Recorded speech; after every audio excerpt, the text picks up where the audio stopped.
आं दिनै बाक्सा जिल्ला दुलाराय बर' फरायसा आफादनि सोलोंथाइ नेहाथारि हिसाबै आङो बेखौनो बुंनो सानदों। जोङो बोसोरफ्रोमबो हायार सेकेन्डारियाव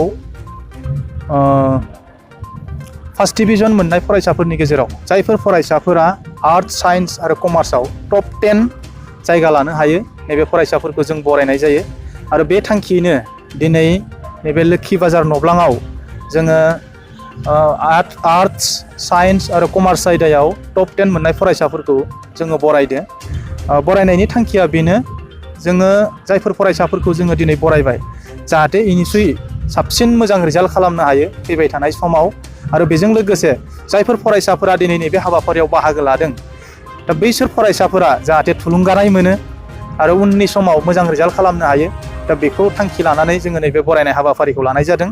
आरो बेजों लोगोसे आं बेखौबो फोरमायनो लादोंदि दिनै जोङो बाक्सा जिल्ला हिसाबै खोब खाफाल गोनां, जोंनि बाक्सा जिल्लानिफ्रायनो बरमानिफ्राय सानै फरायसाया दिनै IIT आव मोनसे मन्डि आरो जधपुराव एडमिसन मोनदों।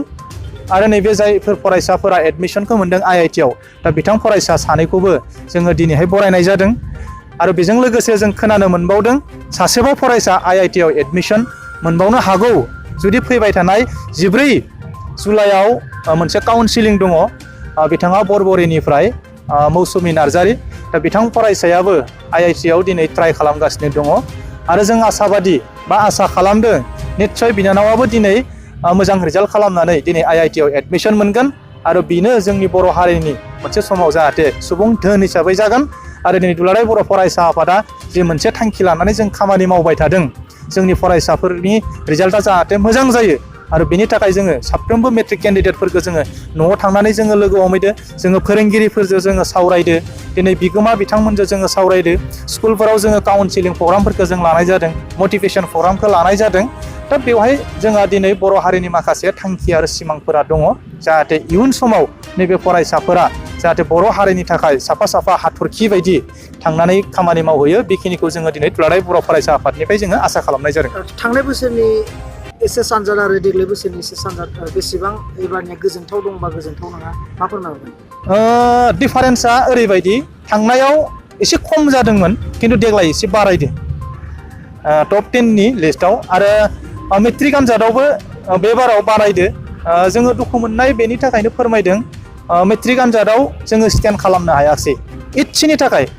दा बेनि थाखाय सासे बिदिसा खाख्लारि बिनानावा दिनै रिचेक खालामनो थाखाय एप्लाइ खालामनाय जादों। आरो जों आसा खालामदो बेनि रिजाल्टआ जाहाथे फैबाय थानाय समाव जि मोनसे सेबाया डिक्लेयार खालामगोन बेवहाय रिजाल्टआ स्टेन्डनि मासियावनो मोनहैगोन होननानै जोङो बाक्सा जिल्ला दुलाराय बर' फरायसा आफादनिफ्राय जोंहा फोथायनाया दङ।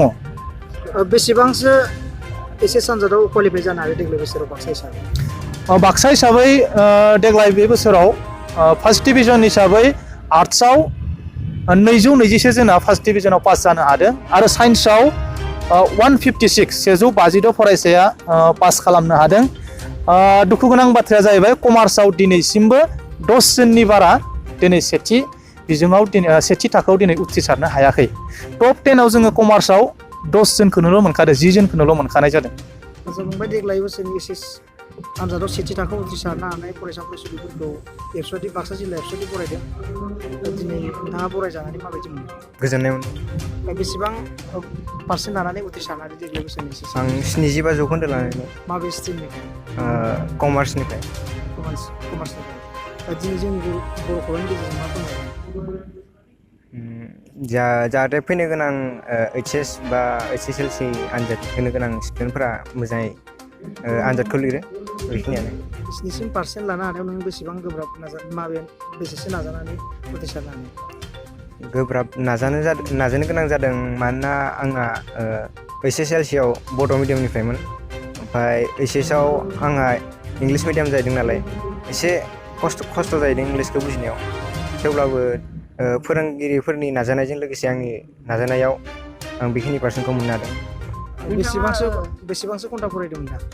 आं बांद्राय घन्टा फरायनाय जायाखै, ओरैनो 5 घन्टा।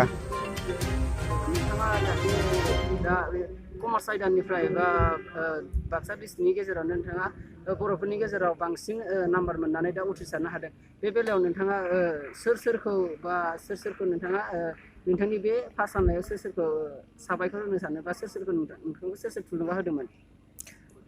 गिबियावनो आङो आंनि बिमा बिफा ओमफ्राय गामिनिनो गेदेरफोर ओमफ्राय आंनि फोरोंगिरिफोरखौ आं साबायखर बावनो सानो। खुलुमबाय, आंनि मुङा मृदुल बर', आङो बरमानि। बेनिफ्राय गिबियावनो आङो इयाव बरायनो लिंनायखौ आङो साबायखर थाबाय। बेनि उनाव आंनि दा फरायनायनि जारिमिनखौ खोन्थालांसै। आंनि हाइ स्कुला बरमा लिटिल स्टार हाइ स्कुलाव उथ्रिदोंमोन आं HSLC खौ। बेनि उनाव आङो हायार सेकेन्डारिखौ सेन्ट जन्स हायार सेकेन्डारि स्कुलनिफ्राय आङो उथ्रिदोंमोन। बेसेबां पार्सेन्ट लाना उथ्रिसारखो? आंनि पार्सेन्टआ HSLC-निखौ होनगोनसै। HSLC-आव आङो 65% लाखिदोंमन। बिनि उनाव आं हायार सेकेन्डारियाव 72% लाखिदोंमोन।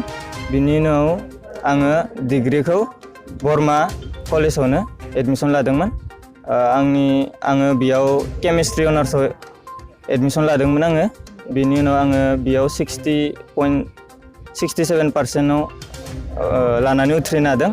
बिनि उनाव आङो IIT एग्जाम होननाय मोनसे थायो, बियो डिग्रिनि उनाव जायो बियो। बेयाव आङो बेखौ मिथिनानै आं बिनि एग्जाम एप्लाइ खालामदोंमोन। बिनि उनाव आङो नै दा 2020 मायथाइनि फेब्रुवारि दानाव आङो बे एग्जामखौ उथ्रिनानै आं दा IIT जधपुराव, बियो राजस्थानाव, बेयाव आङो सिलेक्सन जाबाय। IIT फरायनायनि उनाव नोंथाङा जिउआव मा जागोन होनना सानो? आङो दा टिचार सासे जानो सान्दों, आङो मोजां टिचार। बेनिफ्राय दा जिउआव गथ'फोरा जोबोद माने फरायनायफोराव बाहाय डिफिकाल्टिस मोनो, बेफोरखौ आङो सुस्रांनो थाखाय आङो दा एज ए टिचार आङो आंनि लाइफआव एम लादों। नोंथाङा दि दा क्वालिफाइ जानो हाबाय, इयुननि फरायसा फरायसुलिफोरनि सिगाङाव मा फोरमायहरगोन? दा फरायसाफोरखौ आं बेखौनो होनो सानो जे जिउआव नोंसोरो खस्थ' खालामबाय था, लाइफआव निसय खानसे मोजां जागोन। बिदिनो मोजाङै फरायलांबाय था, जि खामानियानो जा बेखौ गोसो होनानै निजेखौ फोथायनानै मोजाङै फरायलांबाय था, बारायलांबाय था, बेखौनो आं होनो सानो। आङो IIT-आव जे मोनबाय, बेनि खौरां माने बिनि जारिमिना फार्स्टआव BSc-निफ्रायनो स्टार्टिं जादों। BSc फार्स्ट सेमिस्टारनिफ्राय सारमोना बुंदोंमोन जेम एग्जामखौ नोंसोर हो होननानै। ओमफ्राय आं सानबाय मा जेम होननानै, जेमा। ओमफ्राय जोंनि सिनियरफोरा खिन्थाबाय जेमा MSc-नि थ्रुयै IIT-आव थांनो हायो। सिगां फार्स्टआव जोङो हाई सेकेन्डारिनिफ्राय थांनो हायो होननानै मिथियोमोन। बुहुतानो जोंनि बर'फोरा बेखौ मिथिनो नागिरा जे जेमनिफ्रायबो MSc-आव IIT-आव एडमिसन लाहैनो हायो।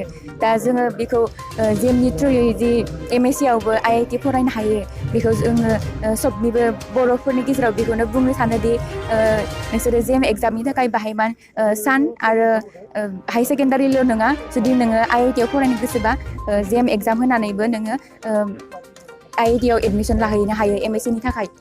होमबानिया IIT-नि मोनसे टेग थागोन, बियो बुहुत इम्परटेन्ट जोंनि थाखाय। बेखौनो बुंनो IIT फरायखांनायनि उनाव नोंनि जिउनि थांखिखौ मा होनना फोरमायहरगोन? मा जागोन?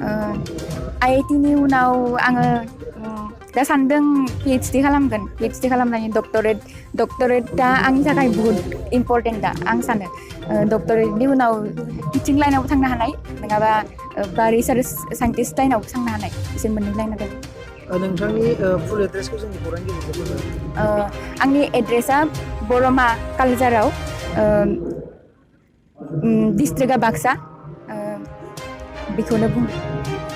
नोंथाङा दि बे स्टेजसिम IIT-आव क्वालिफाइ जानो हाबाय, नोंथाङा सोरखौ साबायखर जासिहरगोन?